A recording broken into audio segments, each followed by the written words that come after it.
Hey, it's Chris Beyer. And it's Chris Bowling. We are still CB squared. CB squared. Week number 5. Woo! We are talking about how the highest performing programs and benefit plans are controlling high cost medications and helping with their employees' overall health. Mr. Bowling, I'm going to ask you about this because this has been a topic we've been diving into with our clients, but you have some great success stories of how we're helping identify and really shift cost away from employees and their healthcare plan.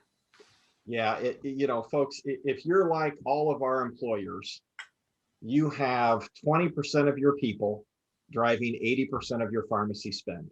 Yes. So let's talk about a great story. I have a wonderful nonprofit.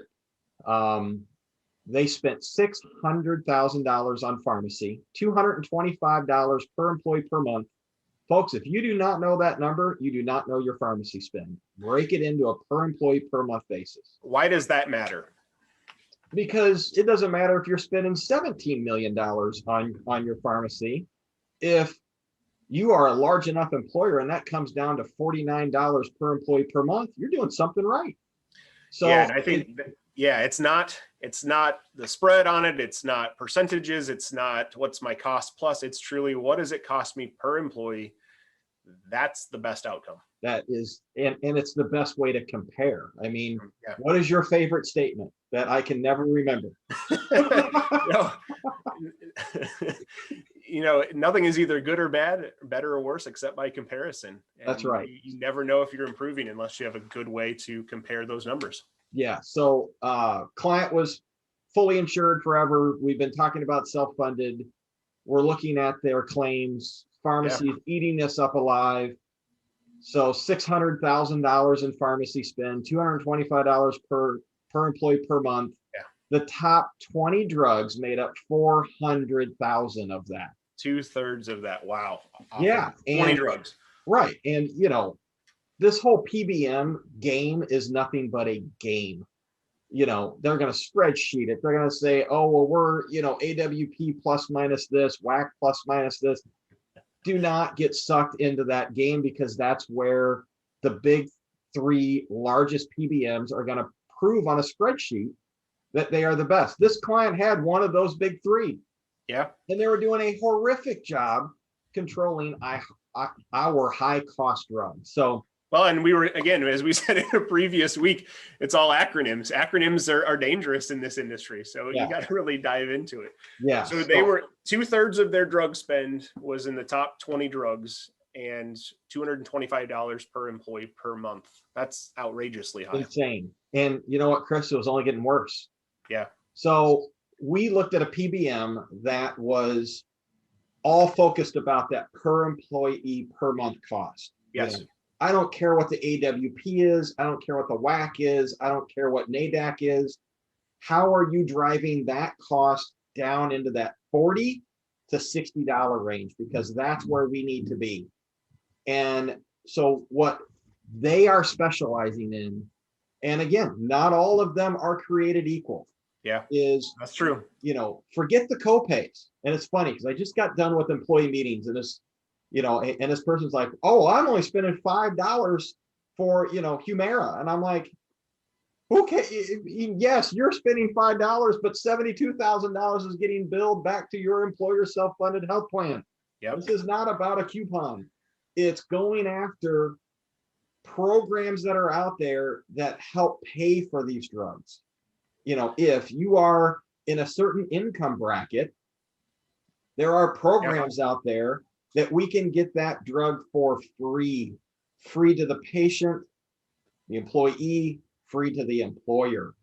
So that is totally different than a totally different model. A coupon where the employee is only paying so much out of pocket, but yes, like you said, that's still being billed back to the employer. Sure. Now, this is somewhat of a labor intensive process. So again, we look for the partner that would truly be the advocate, help them with the paperwork, walk them through the steps.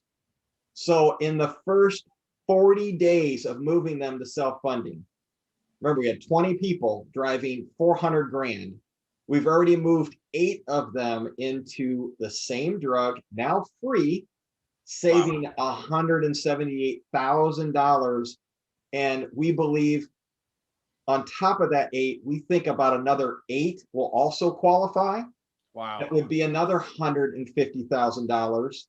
And the last ones, we're going to outsource those to a different country like Canada. So Wow. we believe in the first 60 days, Nice. Chris, that 400 grand, we're going to knock down to about 20. See, and that is a real example of a nonprofit doing tremendous work in our community that cannot go find extra revenue. They can't sell Right. anything more. And not that we don't think that way for our for-profit entities, but it's just, this is a perfect example of knowing who they are, knowing what their challenges are, identifying those and saying, we're going to be creative and do something that's going to fit for you. Because this wasn't about saying to the employees, well, costs of drugs are high, so you're going to have to share in $500 per drug, because those employees can't afford that. This was an example of being creative enough to control costs, but make it better for the employee. I mean, you had employee meetings. I mean, you had employees speaking to the fact that their drug is free now, no cost. I mean, it was perfect, to the point that I was even joking to say, I promise folks, I've not paid her to say this, you know. She's like, you know, previously when we were under our fully insured plan, number one, I had no idea what this drug cost. And then when I was told, I was floored. But she's like, my copay for this drug was $80 a month. Yeah. And, you know, you're talking about a lower income person. She's like, and I'm on 4 other drugs. And she's like, so 2 of those we've already gotten qualified to be free, and the other 2 are $4 generics. So she's like, it's making a huge difference within my family. Yes. So, you know, I've got about an extra $150 a month that is now not being spent at the pharmacy. So it's, you know, just like you said, it's a win-win. And we've been through this circle of let's just drive all of our RX into a co-insurance model and force these employees to make better decisions. Well, what about the employee that has a health condition? It's the only drug available. Correct. We just have to find a better way to purchase it. So we are extremely excited. You've got a client, Chris, that we're 5 months into the contract, same PBM, and we believe we'll save them again $400,000. They're going from about that $250 per employee per month pharmacy spend on a traditional large healthcare network with the new PBM, and not being as aggressive yet with changing things around. We've been very, very aware of change for the employees, but you know, they're going to trend somewhere in the $60 range now. I mean, that's real money for an industry that we know got hit hard during COVID, that have had some challenges. Their customers closed during COVID. So any way that we're able to do so and make it better for the employees, you know, that's a win-win. So the flip side of this, and I'll be quick on this, is employee improved health. Is how many stories are we all hearing out here that employees are not taking their drugs because they can't afford them? Yeah. What's that going to end up being? It's going to be a huge catastrophic claim. So that's the flip side, which I think, again, it's not just about cost. It's how are we improving the overall performance of the plan?